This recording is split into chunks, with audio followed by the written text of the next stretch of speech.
Ernst & Young, Oliver Wyman, K2, all these different entities.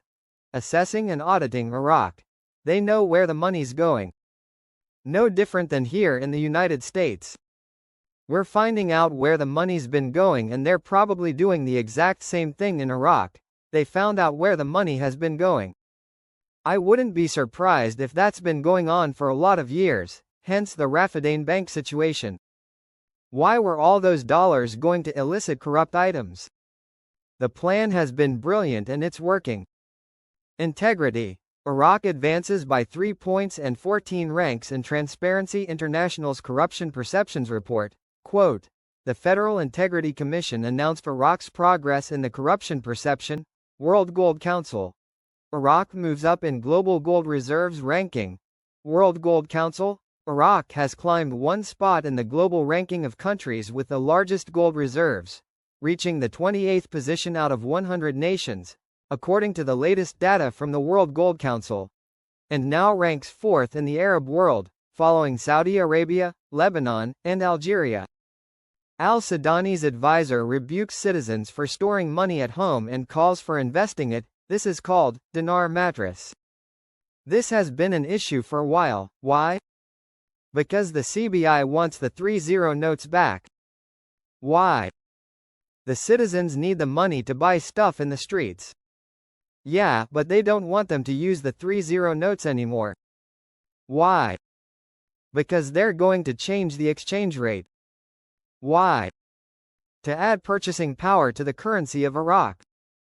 Question. What are the odds this will go into March now? Mark Z. Emo extremely low odds that it will stretch into March. There are some bond folks and groups that are very excited, and receiving the same information. Remember, we do not know the timing, we only share what we are seeing and hearing. A lot has happened. A lot of information has come in. As of Monday, we have rates on redemption center screens, which was not on for 3 or 4 days prior.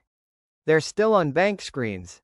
They want us to be pleasantly surprised by very strong rates that are at the redemption centers. And I believe we will be very impressed with those rates. I've told you guys they plan to offer us a contract rate, which I told you last week, was quite high. The other rates are very strong. The redemption centers are fully staffed, all the currencies are live on the screens, and we're really ready to get started. At this point, from what I'm hearing, we should be celebrating on Thursday night. Parliament has the budget and in the next few days it'll be read. If that's true, all hell is going to break loose in more ways than one. They are about to expose the budget. 15 years of false promises. Our money was lost between the central bank and Varka Bank. Quote, dozens of citizens demonstrated this morning in front of the central bank gate Iraqi in Street al-Rashid, central Baghdad, to demand the bank's intervention to put an end to their ongoing suffering, as Al-Varka Bank, despite promises, refuses to pay depositors money, noting that they described what is happening as a stain on the brow of the banking system. Iraqi in general and the central bank in particular. I hope you have paid attention to my advice on tax mitigation and how to keep what you have earned by being faithful and forward-looking. There are simple things that can be done to prevent the taxing agencies from becoming your silent partner, though they did nothing to help you earn your rewards. Stay alert, watch the progress the best you can, and may we all live long and prosper. I've been in all the executive branch meetings with the CBI. Right now the CBI is redoing my contract. In fact, they're redoing all contracts in Iraq because there will be a rate change soon. Also the CBI and the GOI speaking. I heard them at this meeting bring up that the CBI and GOI will now release the articles on the lower notes, the pictures, descriptions for the citizens to see. They used to pay us in American dollars. Now all contracts are being paid only in dinars. To me the only important thing is my contact. That comes first. I don't care about their currency. I don't care about what they're doing with the purchasing power, as long as the IQD value they come out with matches the contract value they gave me in American dollars when they first wrote it to me. That's all I care about. I don't care about buying any stupid dinars. My profit is from investing in Iraq and there are no restrictions. The sky is the limit. Sammy went up the ladder to talk to some of his friends and asked him what's going on. Why the delay? He told Sammy that during those cross-border training sessions Iraq discovered several issues with our banking system that could not handle this volume. That's why we see so much talk lately about banking reforms. Mr. Sammy feels everything has been corrected. The director of the Middle East and Central Asia at the International Monetary Fund, Jihad Azor, confirmed that Iraq does not need financial aid like that provided to fragile countries, because it does not suffer from a deficit in the balance of financing.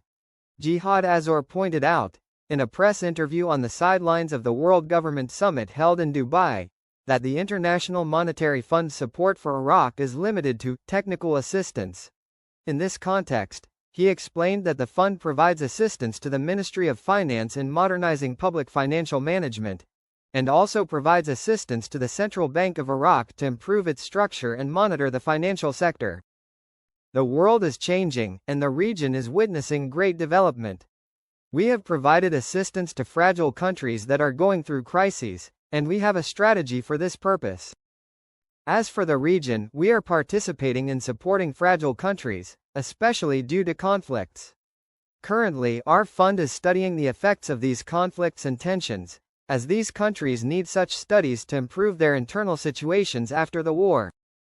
And through them they seek to attract the attention of the countries of the region and the international community to help them improve their economies, he added. He continued, "We have an active relationship with Iraq and the economic situation of Iraq does not require that, because it does not suffer from a deficit in the balance of financing, but we provide it with technical assistance. We are helping the Ministry of Finance to modernize public financial management, and we are also providing assistance to the Central Bank of Iraq to improve its structure and monitor the financial sector, in addition to a number of other important updates to increase competitiveness in the Iraqi economy." Iraq and the Czech Republic issued a joint statement on Thursday after a meeting between Prime Minister Mohammed Shia al-Sudani and his counterpart, Peter Fiala, as part of the former's official visit to the Czech Republic earlier today.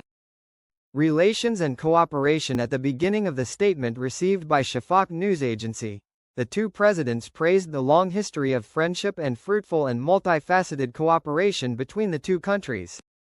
Prime Minister Fiala expressed his appreciation for the recent achievements made by the Iraqi government on its path towards establishing lasting peace, stability and economic prosperity, including Iraq's pioneering and leading role in the war against terrorism. For his part, the Sudanese Prime Minister praised the Czech Republic's important contribution to international efforts within the international coalition to eliminate the terrorist entity ISIS, as well as its support for reconstruction and humanitarian development efforts in Iraq